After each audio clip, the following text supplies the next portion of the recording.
মর্মান্তিক পথ দুর্ঘটনায় মৃত্যু হল রেভিনিউ ইন্সপেক্টরের।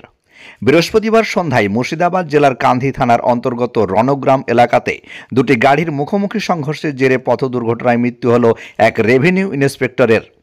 পুলিশ জানিয়েছেন, মৃতের নাম অর্ক সাহা, বাড়ি শক্তিপুর এলাকাতে। বেশ কয়েক বছর আগেই ভূমি ও ভূমি রাজস্ব দপ্তরের রেভিনিউ ইন্সপেক্টর পদে যোগদান করেছিলেন।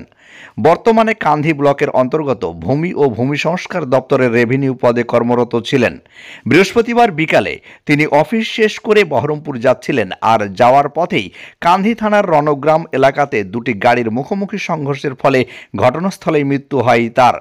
দেহ উদ্ধার করে নিয়ে যাওয়া হয় কান্ধি মহকুমা হাসপাতালে। ঘটনার জেরে শোকের ছায়া নেমে এসেছে গোটা পরিবার জুড়ে। Bureau report, Domkal MKTV। আপনার স্বপ্নের বাড়িতে টাইলস, মার্বেল ও গ্রানাইট পাথর বসাতে চান? তাহলে আজই আসুন অঞ্জলি হার্ডওয়্যারে। ঠিকানা হরিহরপাড়া পার হাউসের নিকট। বর্ষপূর্তি উপলক্ষে আগামী 14ই জানুয়ারি 50,000 টাকার সামগ্রী কিনলে পেয়ে যাবেন আকর্ষণীয় উপহার। ছেলেটি ছিল রেভিনিউ ইন্সপেক্টর। উনি বহরমপুর একটা ফ্ল্যাটে রং চলছে, সেই কাজের জন্য অফিস করে যাচ্ছিল।